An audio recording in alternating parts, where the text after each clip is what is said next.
a spilled glass of red wine, a cruel, echoing laugh.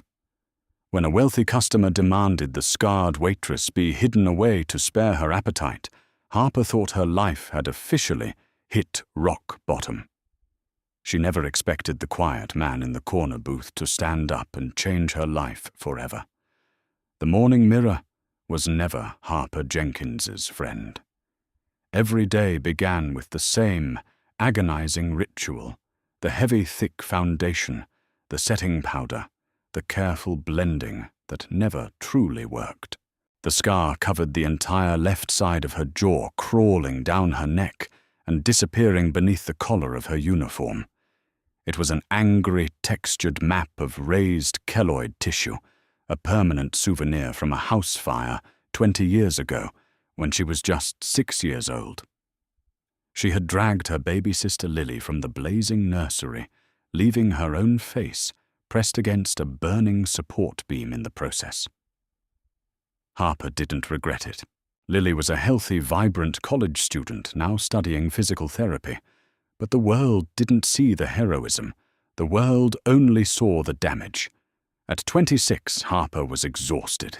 She worked double shifts at the Brass Fig, an upscale, trendy bistro in downtown Seattle, where the clientele wore designer clothes and expected flawless aesthetics.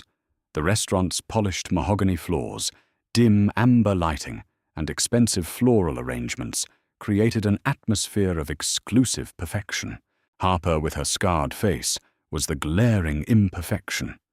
She pushed through the swinging kitchen doors, tying her black apron around her waist.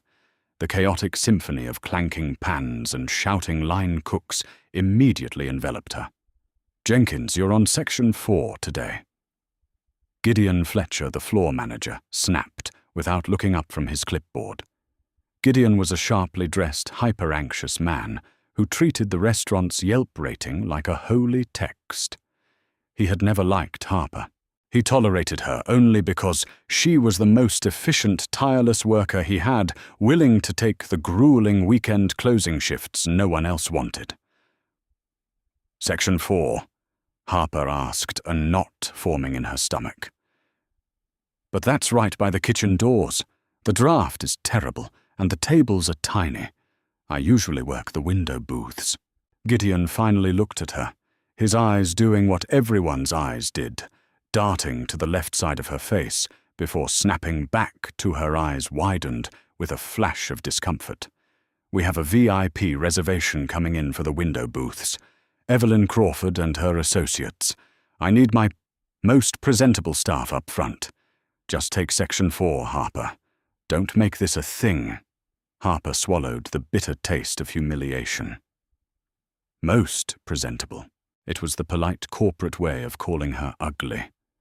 She nodded silently, grabbing a stack of polished silverware. She needed the tips too badly to argue. Lily's tuition was due in a month, and the landlord had just raised the rent on their cramped 2-bedroom apartment. The lunch rush hit like a tidal wave.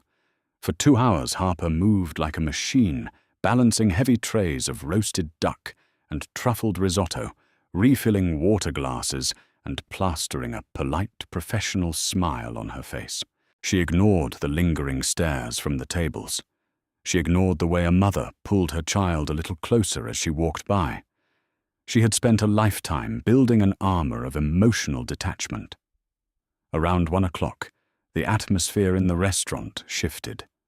A hush rippled through the front dining room as Evelyn Crawford swept in, followed by 3 heavily perfumed friends. Evelyn was the wife of a prominent local real estate mogul.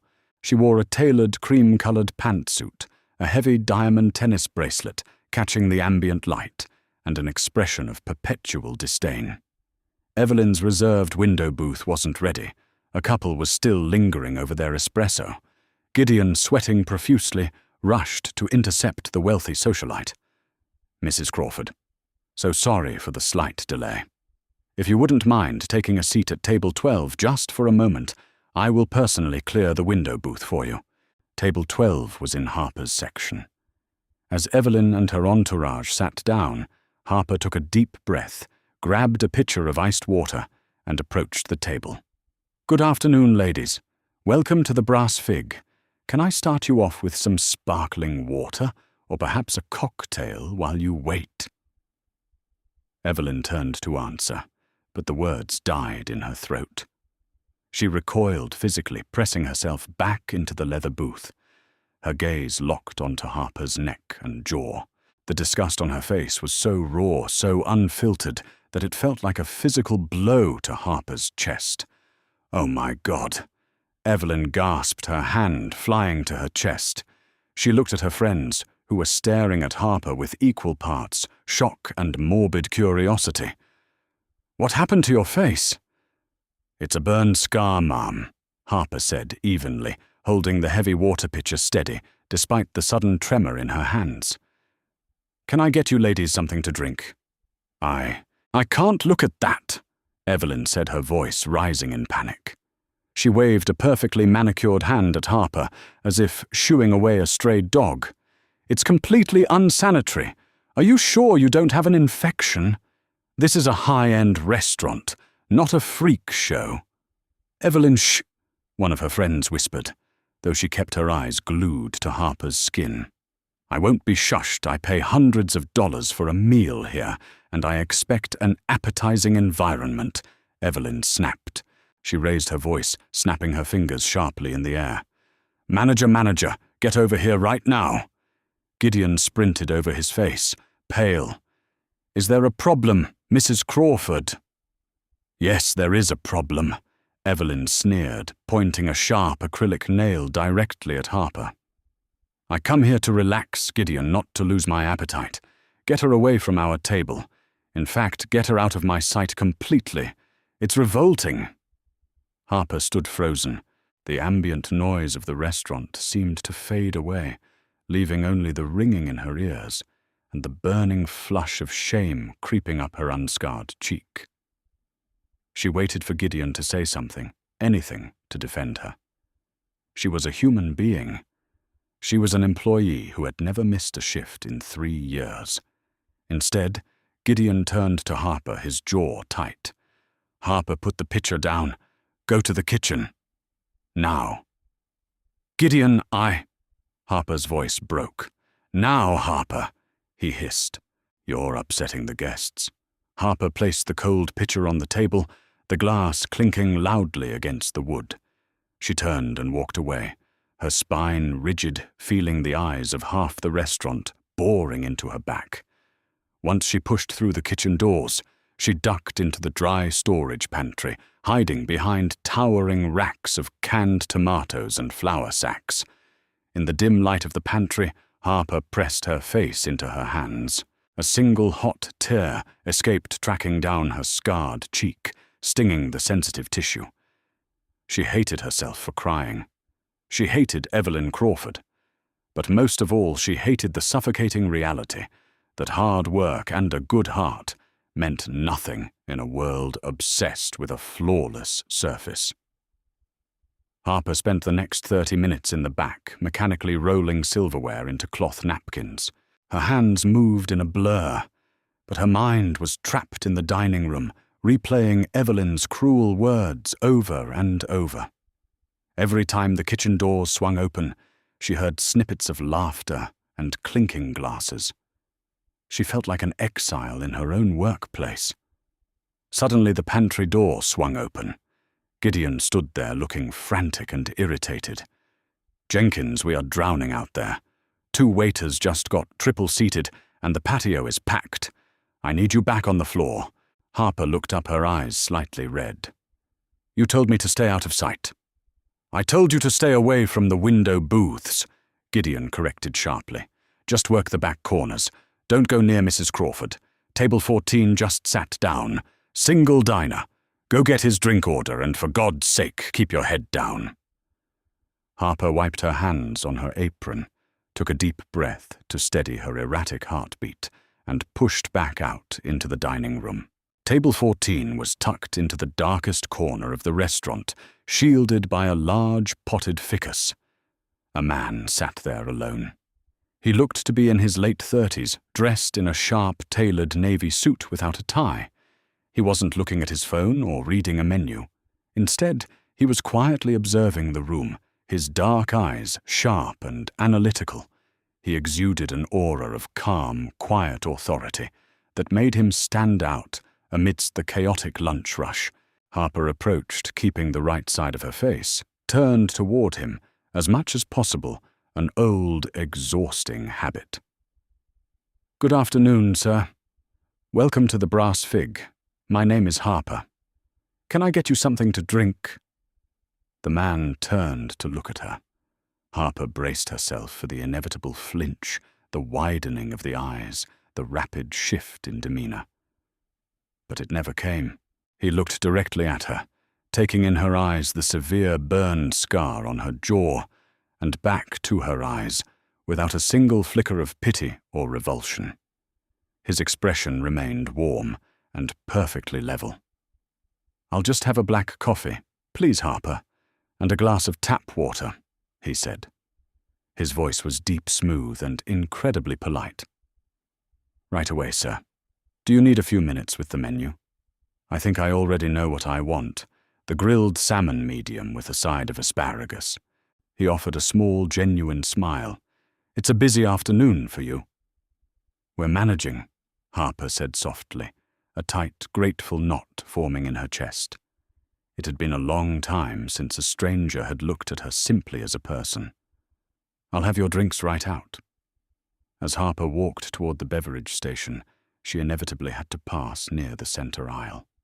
Unfortunately, Evelyn Crawford had finished her meal and was heading toward the restrooms, her entourage trailing behind her.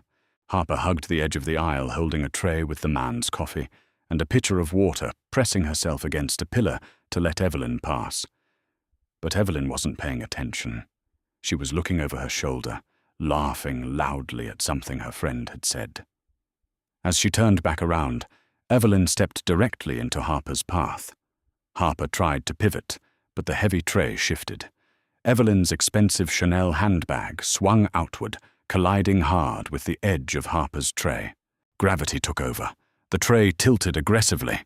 Harper lunged to stabilize it, but the ceramic coffee cup slid over the edge, shattering against the hardwood floor and splashing dark, scalding liquid directly onto Evelyn's cream-colored pantsuit. A piercing shriek echoed through the dining room. The entire restaurant plunged into absolute silence. The clinking of silverware stopped. Every head turned toward the center aisle. "My suit," Evelyn screamed, looking down at the dark, blooming stain on her designer trousers. "Are you blind, you stupid girl? This is bespoke silk." "I am so sorry, ma'am, you stepped right into my path," Harper stammered, dropping to her knees immediately with a cloth napkin, desperately trying to dab at the spilled coffee on the floor. "Don't you dare touch me!" Evelyn shrieked, kicking the napkin away from Harper's hand. She loomed over Harper, her face twisted in absolute fury. "You did this on purpose. You've been glaring at me ever since I told the manager to get your hideous face away from my table. No, I swear it was an accident." "Shut up," Evelyn spat. "You are a clumsy, disgusting freak. I don't even know why they let someone who looks like a monster serve food to normal people." "What is going on here?" Gideon came sprinting out of the kitchen, his face flushed red with panic. He looked at the shattered cup, the stained pantsuit, and Harper kneeling on the floor.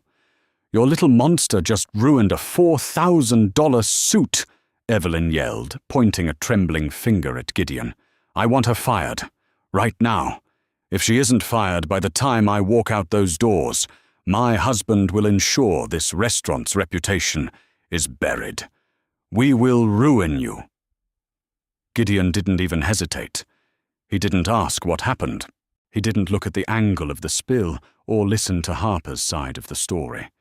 He just looked at the wealthiest woman in the room and nodded furiously. "Mrs. Crawford, I am so deeply sorry." Gideon groveled.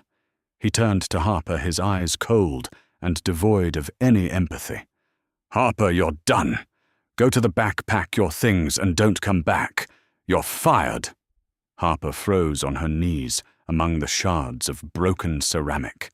The words hit her like a physical blow. Fired? How was she going to pay rent? How was she going to look Lily in the eye and tell her the tuition money was gone? The sheer injustice of it all crashed down on her. The tears she had fought so hard to hold back finally spilled over, trailing down her scarred skin. She lowered her head, staring at the floor, too broken to fight back. "Excuse me." The voice wasn't a shout, but it carried an undeniable, booming authority that cut through the tense silence of the dining room like a razor. Footsteps approached slowly, deliberately. Harper looked up through her tears. It was the man from table 14. Nathaniel. He stepped between Harper and Evelyn, his tall frame completely blocking the socialite from looming over the kneeling waitress. He looked down at Harper and gently extended his hand. "Stand up, Harper," he said softly. Harper hesitated, then took his hand. His grip was firm and reassuring as he pulled her to her feet. Evelyn glared at the stranger. "Who the hell do you think you are? Stay out of this. This girl just assaulted me." Nathaniel turned to Evelyn. The warm, polite demeanor he had shown Harper was entirely gone. His dark eyes were like chips of ice. He looked Evelyn up and down with an expression of profound disgust that mirrored the one she had given Harper earlier. "I saw the entire thing, Evelyn," Nathaniel said, his voice dangerously low. "You weren't looking where you were going. You bumped into her. And now you are abusing a hard-working woman to cover up your own profound lack of grace." Evelyn gasped, her face flushing crimson. "How do you know my name? I demand to know who you are. Gideon, throw this man out." Gideon stepped forward, trying to assert his authority. "Sir, I'm going to have to ask you to return to your seat or leave the premises. This is an internal staff matter." "It is an internal matter, Gideon," Nathaniel interrupted smoothly. "Which is precisely why I am handling it." Nathaniel reached into the inside pocket of his tailored suit jacket and pulled out a sleek black leather card holder. He extracted a matte black business card and handed it, not to Evelyn, but to Gideon. Gideon took the card. He looked at it, and the blood instantly drained from his face. He looked from the card to the man, his mouth opening and closing like a fish out of water. Evelyn sneered. "Well, who is he? Some middle management nobody." Nathaniel didn't look at Evelyn. He kept his eyes locked on the sweating manager. "Go ahead, Gideon. Read it aloud for Mrs. Crawford." Gideon swallowed hard, his hands shaking visibly. He is Nathaniel Brooks, the CEO and founder of Brooks Vanguard Holdings." A collective gasp rippled through the nearby tables. Evelyn's jaw dropped, her arrogant posture completely collapsing. Brooks Vanguard Holdings wasn't just a corporate entity.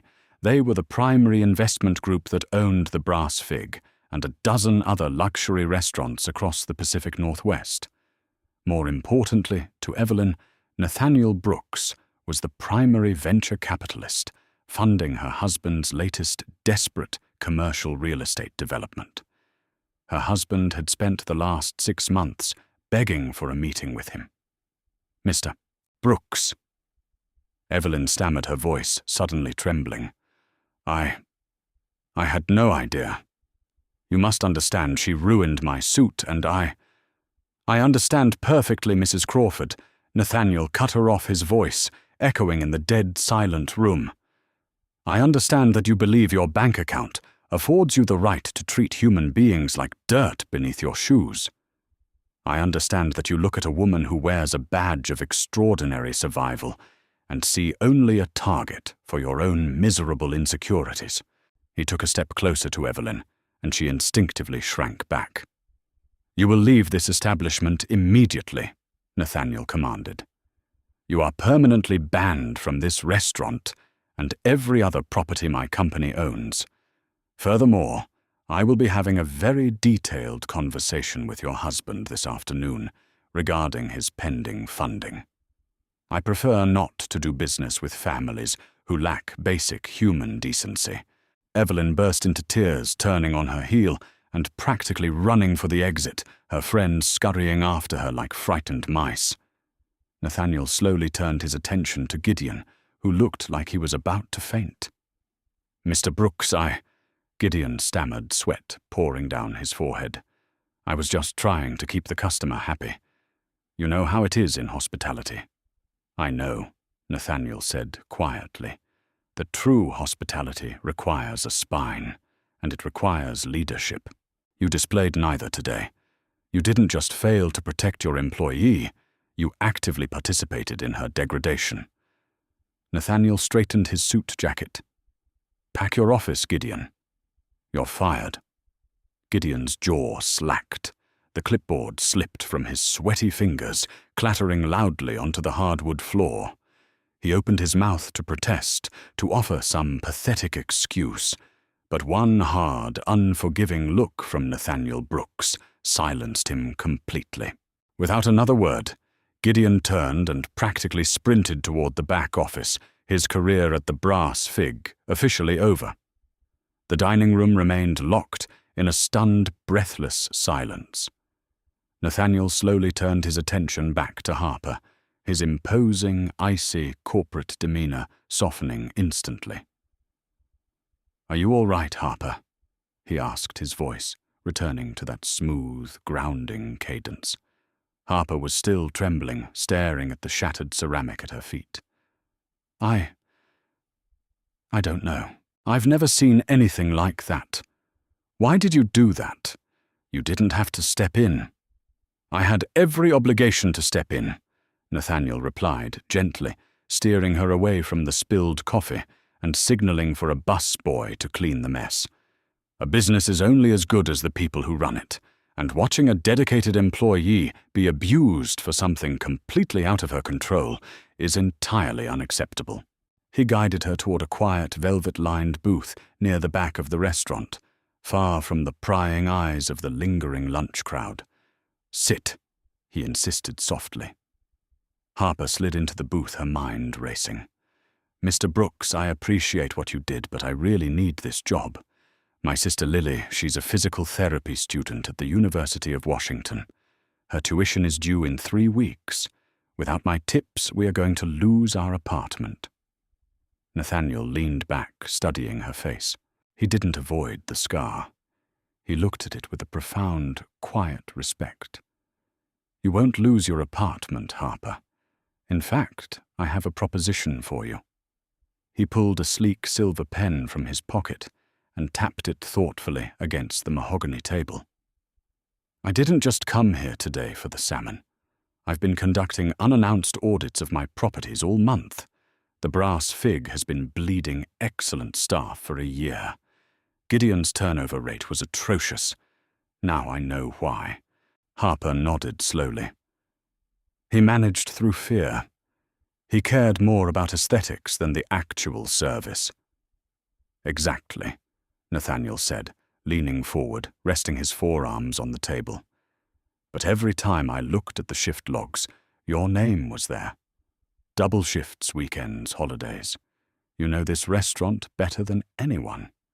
You know the inventory, the regulars, the flow of the kitchen. I don't want to hire an arrogant outsider to replace Gideon. I want someone who understands what it feels like to be on the floor. I want you to take over as general manager." Harper choked on a breath. "Me, but look at me. This is a high-end establishment. You saw what just happened with Mrs. Crawford. People want a certain image." "I don't give a damn about a superficial image," Nathaniel said fiercely. "I care about character. I care about resilience. You think I don't know what that scar means?" Harper frowned, her brow furrowing in confusion. "What do you mean?" Nathaniel sighed, the sharp edges of his billionaire persona fading into something deeply vulnerable. 20 years ago, there was a devastating house fire in the Ballard district. A 6-year-old girl dragged her infant sister out of a collapsing, burning nursery.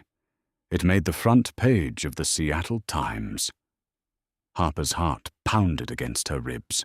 "How do you know about that?" "Because the brave firefighter who pulled you both from the porch before the roof collapsed was my older brother, Jonathan." Nathaniel revealed his voice, thick with uncharacteristic emotion. "He brought the newspaper clipping home. He kept it pinned to his fridge until the day he passed away. He always said that little girl was the bravest person he ever met in his entire career. When I acquired this restaurant group and saw your employee file the background check, flagged the address and date of your injuries, I knew exactly who you were, Harper." Tears pricked Harper's eyes.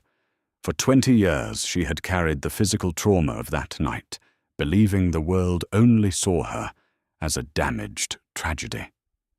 To hear that someone had viewed her as a hero, that a firefighter had kept her story as a badge of honor, shattered the heavy invisible walls she had built around her heart. I don't know what to say," Harper whispered, hastily wiping her eyes with the back of her hand. "Say you'll take the job." Nathaniel smiled. "A starting salary of $120,000 a year, full health benefits, and a schedule that actually allows you to see your sister." Harper didn't hesitate this time. She reached across the table and shook his hand firmly. "I won't let you down, Mr. Brooks. Call me Nathaniel. The shift in power. True leadership is not about maintaining a flawless surface. It is about recognizing the raw, unfiltered value beneath it." Over the next 6 months, the brass fig underwent a massive, beautiful transformation. Harper completely stripped away the toxic, hypercritical environment Gideon had fostered. She promoted the hardest-working line cooks, instituted fair scheduling, and completely redesigned the guest experience. Staff morale skyrocketed, and with it, the restaurant's profits soared to record highs. The wealthy elite clientele continued to dine there, but they quickly learned that rudeness to the staff would result in an immediate, permanent ban. Harper thrived. With her new salary, she paid off Lily's tuition entirely and moved them into a spacious, light-filled townhouse in Queen Anne. But more importantly, the suffocating shame that had dictated her life slowly evaporated. She stopped turning her face away when she spoke to people. Nathaniel became a frequent fixture at the restaurant, transitioning from a distant boss to a close, trusted mentor. He introduced Harper to Dr. Gregory Harrison, the esteemed chief of reconstructive surgery at Harborview Medical Center. It wasn't to hide the scar Harper had finally made peace with it, but to medically release the tight, painful keloid bands that restricted her neck movement. The surgery was a massive success, funded entirely by a generous corporate health package Nathaniel had personally approved. But the universe, with its poetic sense of justice, was not entirely finished weaving its intricate web of karma. It was a rainy Tuesday evening, exactly 1 year after the infamous coffee spill. Harper was standing tall at the host stand, reviewing the evening's reservation list, when the heavy oak doors swung open. A woman walked in, soaking wet, her cheap umbrella dripping onto the polished mahogany floor. She looked exhausted, wearing a poorly fitting raincoat and sensible, heavily scuffed shoes. Harper looked up, her breath catching abruptly in her throat. It was Evelyn Crawford. The arrogant, diamond-draped socialite from a year ago was entirely gone. Her face was pale, devoid of the expensive makeup she used to wear, and her shoulders were slumped in heavy defeat. Nathaniel had kept his word. He had ruthlessly pulled Brooks Vanguard Holdings out of Harrison Crawford's commercial real estate venture. The sudden withdrawal caused a massive domino effect. Other cautious investors panicked and immediately backed out. Within 8 months, Harrison's empire crumbled under a mountain of insurmountable debt, forcing them into a brutal, highly publicized bankruptcy. Evelyn approached the host stand, shivering violently, her eyes glued to the floor. "Excuse me. I saw the sign in the window. The one that says you're hiring for evening dishwashers." Harper stood frozen. The sheer magnitude of the reversal was dizzying. She could easily turn Evelyn away. She could enact a petty, deeply satisfying revenge, laughing her out of the restaurant, just as Evelyn had tried to laugh her out of a job. The painful memory of Evelyn screaming freak and monster echoed faintly in the back of Harper's mind. Evelyn finally looked up. When she saw Harper standing there, in a tailored, immaculate general manager's suit, the remaining color drained completely from her face. Evelyn stumbled backward, her shaking hand flying to her mouth. "Harper, I didn't know you were—" Evelyn stammered, her voice trembling with absolute, crushing humiliation. She turned toward the heavy doors, preparing to flee back into the cold rain. "I'm sorry. I'll go." "Evelyn, wait." The voice was firm, but lacking the cruel bite that Evelyn had used a year prior. Harper stepped out from behind the mahogany stand. She looked at the shivering woman, seeing not a monster, but a broken, desperate person who had lost everything. Harper walked over and gently handed Evelyn a warm, dry towel from the coat check counter. "The dishwasher position was filled this morning," Harper said evenly, watching Evelyn's eyes fill with absolute despair. "But our coat check attendant just moved to Portland. It pays $20 an hour, plus a percentage of the tips. You'll need non-slip shoes and a black button-down." Evelyn stared at Harper, heavy tears streaming down her face, mixing with the cold rainwater. "Why? Why are you helping me after what I did to you?" Harper offered a small, genuine smile, the visible scar on her jaw a proud, undeniable testament to her survival. "Because, Evelyn, unlike some people, I don't look at someone in pain and try to make it worse." The restaurant buzzed warmly behind them, a beautiful symphony of laughter, clinking glasses, and genuine hospitality. Harper Jenkins had walked through the fire twice in her life. The first time she saved her sister. The second time she saved herself. And in doing so, she had built a life so magnificent, so deeply rooted in grace, that absolutely no amount of cruelty could ever burn it down again. Harper's extraordinary journey proves that your deepest scars can become your greatest strengths when met with grace and resilience. Never let the cruelty of others define your worth. If this story of justice, second chances, and undeniable karma moved you, please hit that like button. Share this video with someone who needs a reminder of their inner strength, and subscribe to our channel for more inspiring real-life drama stories every week.